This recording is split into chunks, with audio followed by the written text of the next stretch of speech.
Hello ladies and gentlemen, I wanted to break down the Worlds meta of 2024 through the lens of course, the two finalists and of course T1 that of course had to do adaptations real time in the tournament. We're going to break down this tournament in particular, the most crucial things and the crucial elements about the meta that shifted and changed.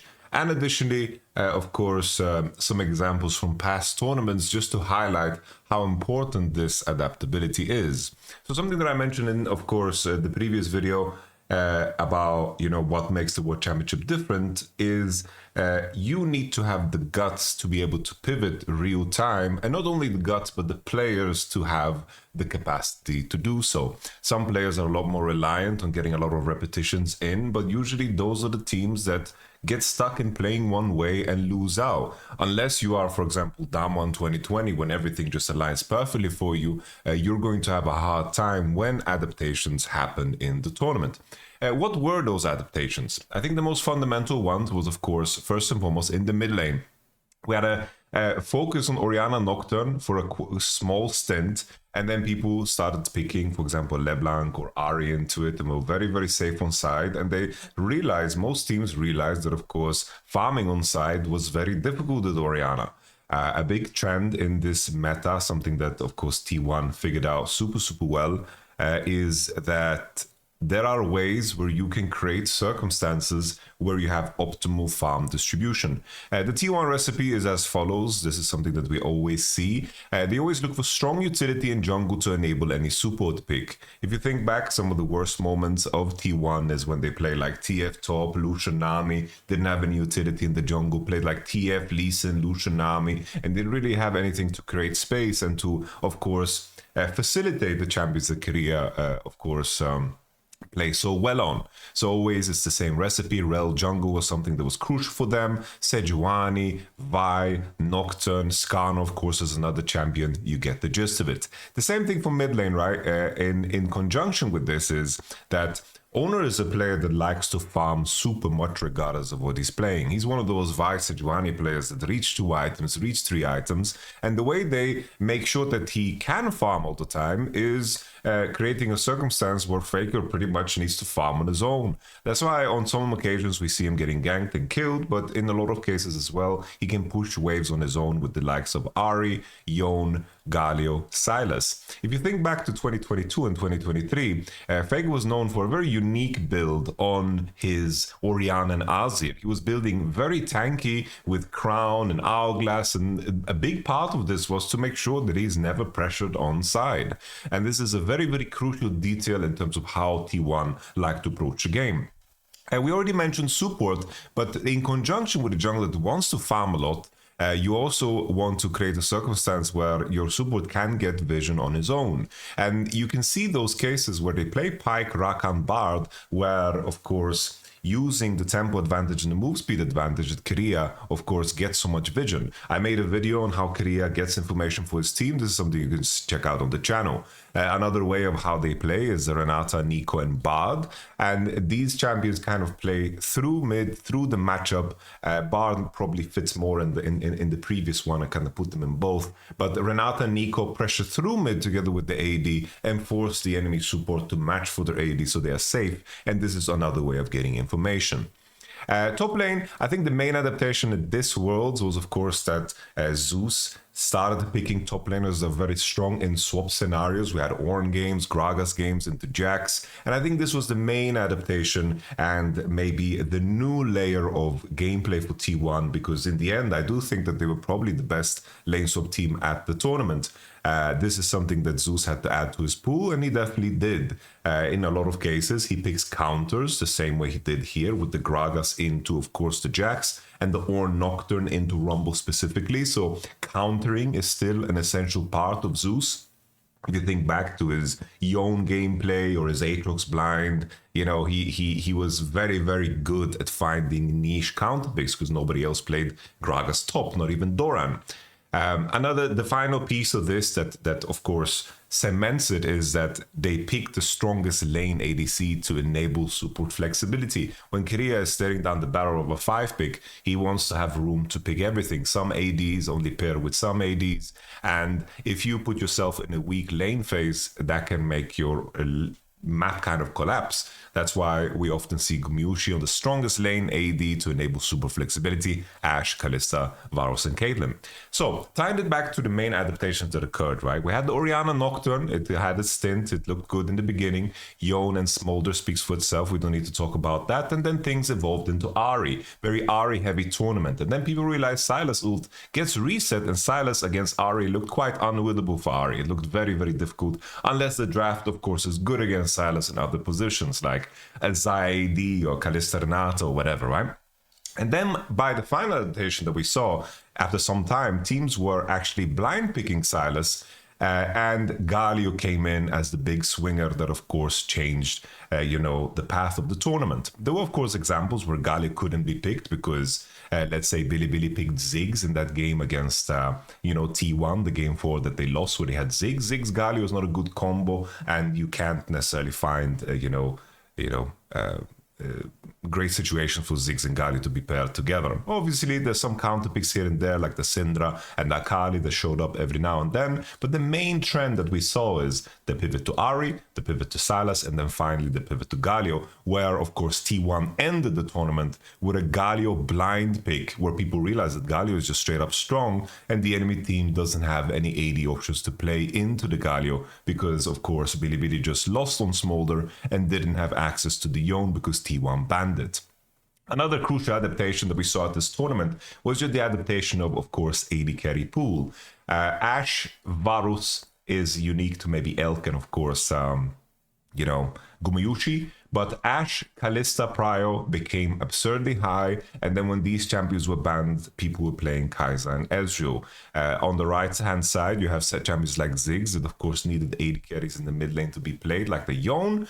And, of course, Xayah as a specific answer into Kai'Sa was something that we saw many, many times. So these are more niche picks that work in certain scenarios, but, of course, they are not as flexible as the champions on the left-hand side. Something that we saw in a lot of the games was when teams tried to drop AD carry when the other team didn't, and they ended up on Jhin, Misfortune, objectively weaker AD carries in the meta. What do you want out of an AD carry? Strong lane phase, very, very good scaling and the capacity to fight at all times, and also not necessarily so gold reliant. And there are many scenarios where Jhin and MF just lose so much value in the game because there's too many tanks, too much CC, there's so many natural counters for Jhin and Misfortune. Sure, there are games where they are good, but it's very, very hard to guarantee them being good when you go into 4-5.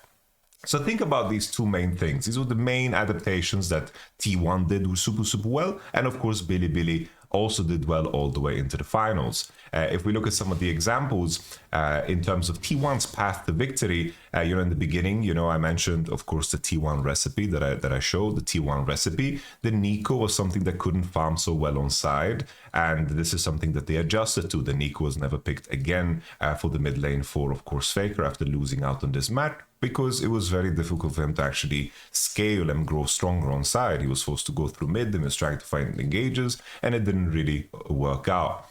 Another detail is, of course, that Aurora was something that they never gave up again, right? And Aurora was, in the end, the most banned champion at the whole tournament. Adaptations that happen, mistakes that you only do once. T1, by extension, they went for the Draven, into Answer, into Kalista, with the Renata blind. This is very, very standard and common. With the Yone and the Vi, this is something that, fits into, of course, the whole picture of it.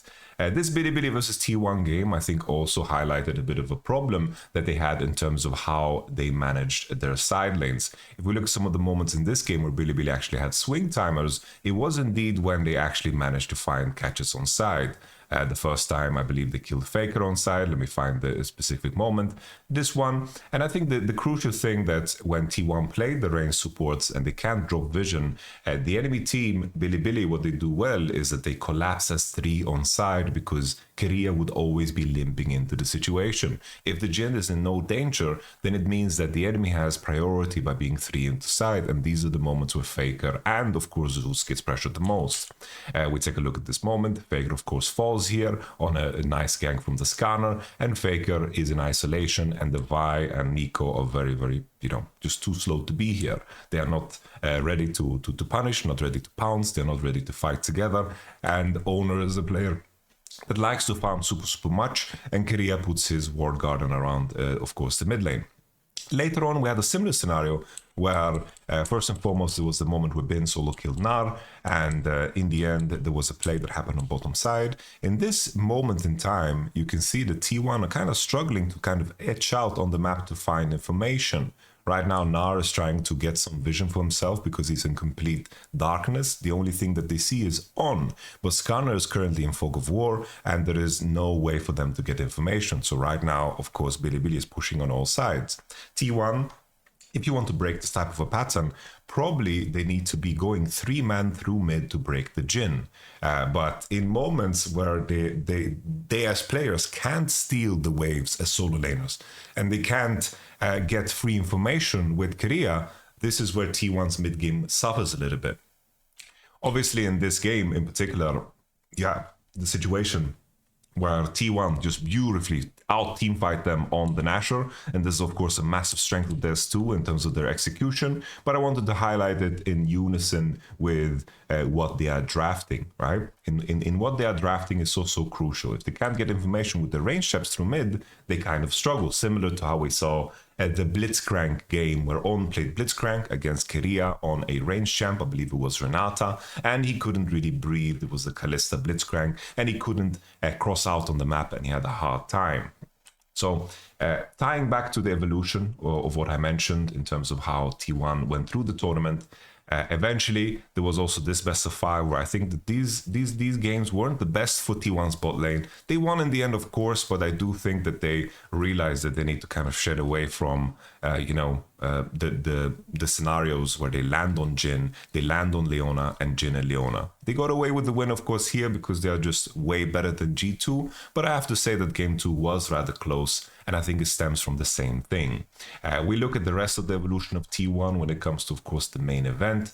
The main event, in the end, T1, in terms of what they adapted to, it ended up being, that trend of always setting up Korea for picking later, unless he was picking Zyra Khan in spots against Sylas. Okay? We continue. There was this spot where they pick Xayah into Kaiser as an answer, and this is making sure that the AD matchup is always good. Otherwise, they would probably just blind pick Ashe right and continue down the board. And then in the end, of course, setting up Pyke for 5. These are things that T1, of course, real-time adapt to, and this has been such a good strength of theirs.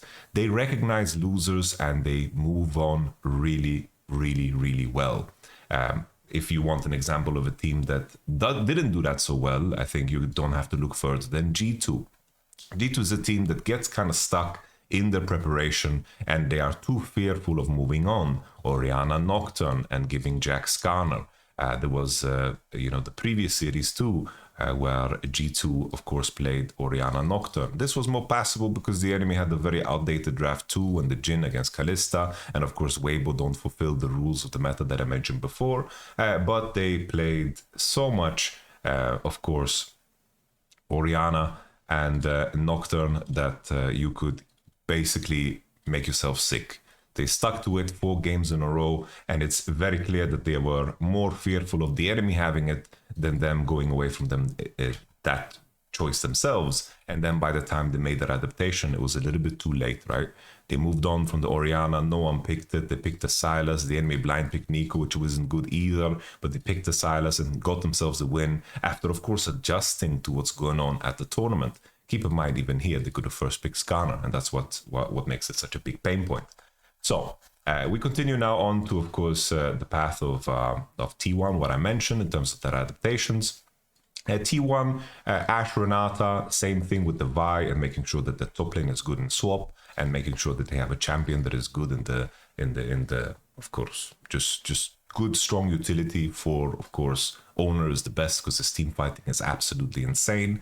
We continue. T1, some of their losses was indeed on the Caitlyn Braum. The Caitlyn Braum, this is just an adaptation that they did, and they had 2 losses on the Caitlyn Braum, and this is something that just didn't work for them because it ends in the same fashion. You need to be very, very precise in how you play with your Kindred and Braum together to get the information on the map, because it's very uncomfortable getting vision alone with Braum because he doesn't have the mobility of Rakan, doesn't have the mobility of Pyke. Obviously, this game kind of exploded very early on with the bot dive, but I still want to highlight the Caitlyn and the Braum, and the Braum specifically as a pairing, because Braum, Leona, they can't cheat the game. These are champions that are very easy to catch if they're trying to steal vision away from you.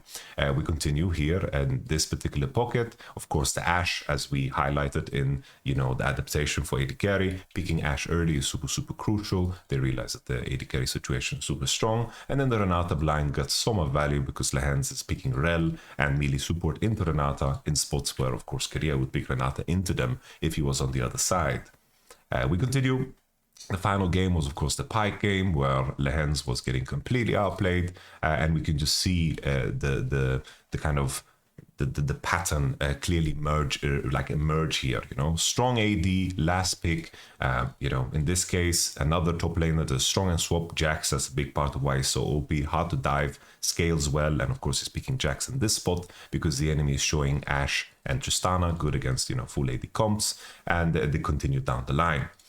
In the final, as mentioned before, with T1, you have the same kind of trend here in this spot. You recognize the mistake. Kai'Sa, Kalista, Varus is out. They gave the enemy Ashe and Skarner. In my preparation before the tournament or before the finals, I did say that I think T1 should ban Yon on blue side to always have room to first pick AD. Here they drop, end up on Caitlyn Braum blind, and Ashe is way stronger, and this is something that hurt them a lot. We continue on in the series. You had the Kalista first pick pivot with the Varus out, because that's, of course, the answer for the enemy. And then they blind pick the Renata, and the enemy doesn't want to play Ashe and Neeko after a weak Neeko game that On played in the tournament. And this, of course, is a game that T1 completely stumped because they won full comfort, beautiful dive play. Once again, Ornn and Nocturne, very good lock-ins against Rumble, and once again the same kind of pattern re-emerges. I re-emphasize the T1 recipe that they always like to follow through on. In this game, you had, of course, T1. I think that them dropping AD carry was just the worst part here. They ended up losing Varus, Ashe, and no Draven, and they ended up on Xayah into Kalista. They blind picked Renata to steal it away, and Kalista with Blitzcrank when the enemy has weaker AD is so strong. And in this game, they suffered because Renata is not a champion that can play the 2v2s, 3v3s on side, can't steal vision because low move speed. And if the enemy Kalista Blitzcrank has prio on mid, T1 is going to be suffocated as a whole. And this was probably the weakest T1 looked. Honestly, maybe game one they looked weaker, but this was a very, very hard game for them because of these things that I mentioned before. They moved on. They slammed the Ashe first pick. On blue side, they figured out, of course, that they just first picked the Ashe. Billy tried their hands at putting up a Ziggs draft and putting up Smolder. I mentioned this on stream as well. I do think that Billy's plan here was good on paper, but it's not good for them. I think if there was a different team like Genji playing this draft, I think this is very winning against blue side, but you could see that Billy wanted to fight at every turn possible. And then the final beautiful piece here, of course, from T1, Billy banned Varus, Ashe, and then as a response they remove Kalista, removing all strong ADs, and then Jax first pick happens. Gragas blind pick, counter against Jax, and then the Galio mid blind pick. They knew at this point in time that the enemy doesn't have the guts to run back Smolder after that previous game, and a tournament full of adaptations in terms of how the mid lane played out with the Ahri and the Sylas ended in a game 5 blind pick Galio, where Billy just pivoted to comfort, and it wasn't good enough in the end because the Galio and of course the T1 draft had too much value. And then the Kai'Sa blind, of course, invites the Xayah, and then the Poppy Flex, which you can send into the jungle or the support, allows you the option to choose on 5. And this Poppy game was, of course, very good for Keria in terms of how he pressured the lane. I think the crucial detail here was that Xayah and Poppy were very, very strong in the lane phase, and they got a lot of initiative off of that fake base because Billy didn't play the lane swap well. But in the mid game, you could see that T1 suffered a bit because they did give up their whole gold lead because Billy were a lot faster. So that's still important to highlight. But T1, I think that they were very fine with that game state because they did feel in this game that they outscaled really, really heavily, which ended up being very true. If you take a look at their VoiceCon video, they confirm this. If you look at the other side of this, right, we now look through the path of the winners. Some of the losers at this tournament, the teams that didn't and failed to adapt, you can see, for example, here. Bilibili, also a team that adapted, super well in the tournament after starting off very bad, picking Orianna and Jhin, and then they need to adapt to real time. Here in the first game, How Alive blind pick Sylas, the enemy goes Ahri, Vi, and this was a very, very clean win for How Alive. In the second game, everything pivoted. Here, for some reason, How Alive gave up Yone, Sejuani, Rumble, and then the Kai'Sa 4 invites the Xayah Rakan. Xayah in particular is very strong when it's picked into Kai'Sa specifically, because Kai'Sa needs to be paired with full engaged comps, and Xayah has a good lane against Kai'Sa. It's not something that you can play, of course, against Kalista that we saw previously. Here in this game 3, you could see finally Bilibili putting everything into fruition, the plan. They ban Aurora Yone, and the enemy picks Jax away, obviously. They stopped banning Jax themselves, but this is something Bilibili did, and they adapted where they set up a trade for Sylas, Jax, Ashe. They create a triangle. When Doran and Bin are in the game, you want to have Jax. Bilibili want to have Jax because they have Bin, and How Alive want to have Jax because the enemy has been. So Sylas and Ashe, super powerful rotation, and here How Alive don't have the Galio adaptation, right? They don't have the Galio adaptation, and they pick the Nocturne. Nar gets locked in, Rakan Wukong comes in, and then finally How Alive, after losing that Sylas game, they end up getting the Galio in the head after, of course, first picking Sylas, giving Jax away, banning Ashe to make the 1-2-3 trade worse for the enemy, and end up picking Kindred Galio. This is such an important adaptation that happened real time. It was very obvious in this series that Bilibili just had, the guts to go deeper and the prep to go deeper on the spot, and How Alive didn't hang on with the punches. Additionally, I highlight, in terms of what happened to the AD carry pool, if we take a look at here, Bilibili pick Ashe on 2. Here in this spot, Bilibili pick Kai'Sa on 3. What happened with AD carry on the enemy side when Kalista Ashe is banned? Kai'Sa twitch out. The enemy has to pick Zeri, very weak in the meta. Enemy ban Ezreal Xayah after Kalista Ashe and out, and Kai'Sa gets picked. The enemy goes Misfortune. Viper ended this tournament playing MF and of course Zeri. Another team that adapted well in the tournament, right, that started off pretty rough, is of course Weibo Gaming. The final games that we see here, you see the pattern once again, the 1-2-3 trade with the Jax Aurora into Yone, and then Ezreal picked and the enemy ended up on Jhin. The same thing here in terms of the draft. LNG give up Ashe first pick, and then they drop 4-5, and they play Kai'Sa Alistar against an Ashe, which is of course kind of difficult. But in the end, right, LNG won one game. That was off of the back of getting Yone, Sejuani, Jax, and then getting Ezreal in the 4-5. The AD carries Ezreal, Kai'Sa, Ashe, and Kalista. Obviously, a lot more premium when it comes to, of course, what the game is. And you can see teams clearly not being able to adapt. Genji, finally, I think a discussion about Genji and, of course, Chovy is something is worth having. But the gist of the biggest weakness of Chovy, in my opinion, is the fact that he doesn't take the series by the horns. I think that he sticks to comfort way too long. I think that we saw some cool signs of him when he picked the Kassadin, for example, here into the Nunu, or in this game, right, picking Smolder is big comfort for him, so he showed up big time. But I think that the biggest weakness for, of course, Mr. Chovy is that he starts off with a good read on the meta, but as things change, he keeps playing what he's really, really good at, and people can isolate, ban the champions that are really, really like insane in the meta, and then he doesn't really go with the punches, because if you look at what Chovy played in this series through and through, ended up first Sylas into Yone, which can be fine in some cases, right? But then there was a whole lot of Ahri, Ahri Nocturne, right? Ahri Nocturne is something that we didn't like, and they stuck to it, right? In the end, the Tristana came through as a comfort, and the enemy picked Ahri away, and T1, of course, outplayed. But the amount of Ahri games that Chovy had at this tournament was just crazy high, okay? And I think that it's clear to highlight that the teams that have the guts to adapt the real time, the play capacity to adapt real time, are the ones that are going to win out in the end. And the biggest pivotal changes in the meta were the ones that I highlighted before. I'm going to just highlight them again, just to hammer up the point. Picking AD carry 1-2-3 became extremely crucial. It just became so important because facing the counter bans became too rough. Like if the enemy picks Kai'Sa on 3 and they ban the Xayah away, and there's already bans on 80 carries in 4-5, I mean in 1-2-3, it becomes really difficult. And the same thing for mid lane with the Ahri and the Sylas and the adaptations that happened real time. And I really like the fact that, T1 as a team, a really big strength of theirs, that of course that they, have learned through so much experience of theirs. Being able to pivot real time is so crucial. If we take a look back at the finals in terms of where T1 started, there was the Varus, the Yone, of course, the Yone into Aatrox answer. This was something they had in the back pocket and they were very good at. They started off the series super well. And then the continuation was that, of course, DRX fought back.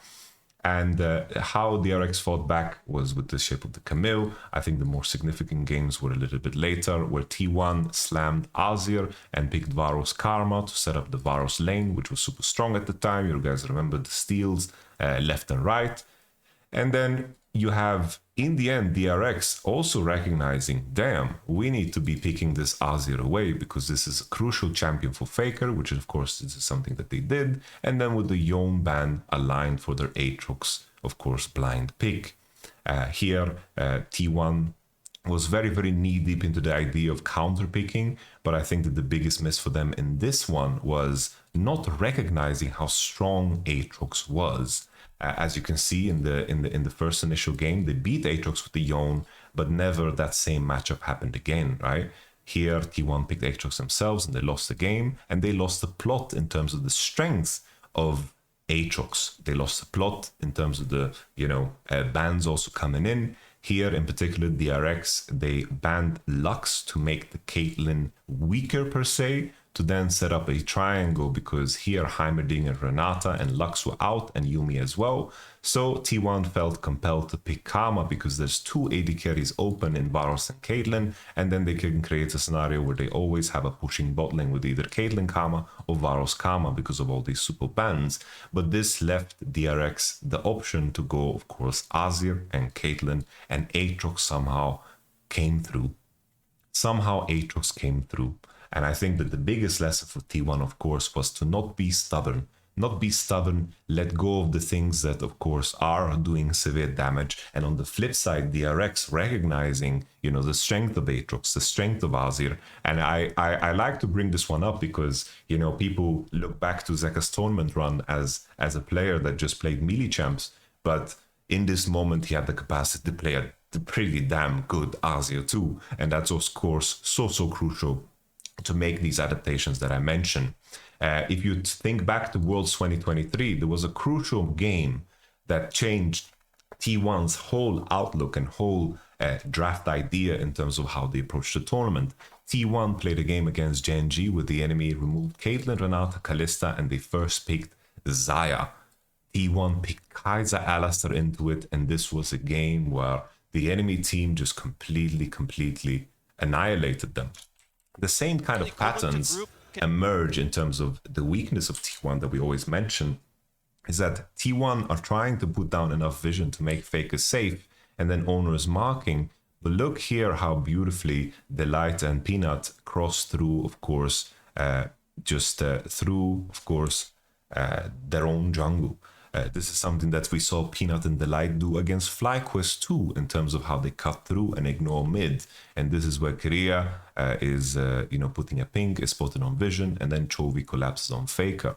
This is, in the end, I'm not saying that, T1 is playing like super bad here, but the truth is that Genji was so much better at the side lane play with jungle and support, so they needed to kind of create some kind of a pivot. Because in the end here, Genji just clawed the way back into this game after, of course, Peanut on Kha'Zix kind of ran it down, and T1 had a very winning game. In the end, the aftermath of this is that T1, the next game they played, they had a Bard angle into the Rakan and Orianna showing, and then you could see here that T1 began to slam some of the champions that we think of as, of course, the classics of T1. Senna Tam Kench made an appearance already in the NRG series with the Senna Tam, and this is something that they've had in the back pocket for super long, and they pivot away picking GENGs and Tam Kench and Senna. These of course champions that T1 are just known for. We look at the rest of the tournament in terms of the adaptation and that pivotal moment in time, moving away from the Alistar. It took them one game to learn that lesson, and they never looked back. Senna, Nyla on 5, they just created as many Senna pairings as possible. They had the Varus and the Ashe come through against the Aphelios and the Rakan. And you can see on the other side, all these other teams are kind of in the idea of playing, of course, the melee supports. And Weibo Gaming, also real time, were the only team on the other side of the bracket that had the capacity to make the commitment into the ranged supports. Here we have a Melio spot. Here we had Weibo Gaming, of course, dropping another Melio, right, into the Kai'Sa and the Alistar. And then finally, they also played their Caitlyn and the Heimerdinger into the Ezreal Kama. So Weibo on the other side of the bracket were indeed in tune with these ideas, and then being able to adapt real time made them beat out Bilibili in the end as well. So you have Senna and Nyla, and then of course Varus and Ashe, and they just never ever look back ever again. And then the Renata and the Varus here in this spot, where here of course I think the idea is that they have enough AD pairings with Renata that they can always pick it. Renata Ashe, Renata Varus, Renata Kalista, so they just picked Renata blind, when in reality here maybe they could just 5-pick support if that's what they wanted to do, right? We continued the rest of the one. You remember this series, right? It was very rough for JGG because they stuck on to the Alistar. And only Korea was ready and capable of playing these range supports, but you guys get my point, right? They held on to it the entire way, and I think Weibo was even though they could play the right champs, they were just way weaker as a team in comparison to T1, so the finals was very easy. But we think back to Weibo Gaming in their finals. Bilibili tried to play Caitlyn Lux themselves, right? Kalista Renata, it's like, sure, they try, and it's bold that they try, but it just wasn't good enough, right? It just wasn't good enough to play Kate Lux in this spot, and you could see that the other side of the bracket was adjusting to, of course, the range support meta that came through. All right, I think we've covered it all. I think I've made a very good example of the things that you need to adapt to, and how beautifully T1 danced around the ideas and the method that occurred and the adjustments they made real time after relatively little resistance. And we saw many teams that stuck on to what they know, and you could see that they just weren't good enough. You could see Genji, How Alive, these teams not adapting Bilibili previous tournament, or even T1 in their final against DRX, if they recognize the power of the Aatrox and of course recognize the power of the Azir too, then maybe, just maybe, they could have changed the course of that series. DRX just in that moment had more guts to, of course, pivot mid-series and end it in a very beautiful way. And I feel like this is something that just T1 has held on to in Worlds 2023 and also Worlds 2024, because this is a big challenge of the tournament. I hope that makes sense, guys. Thanks so much for watching. If you made it this far, I would appreciate if you use my link to download Opera GX, subscribe to the channel, and of course, more content like this will come. So let's have fun together. I have so much neck pain. Oh, my neck is so pinched. I have a nerve pinched. It's a disaster. Okay. If you made it this far in the video, bless you and bless your face. Catch you on the flippity flip.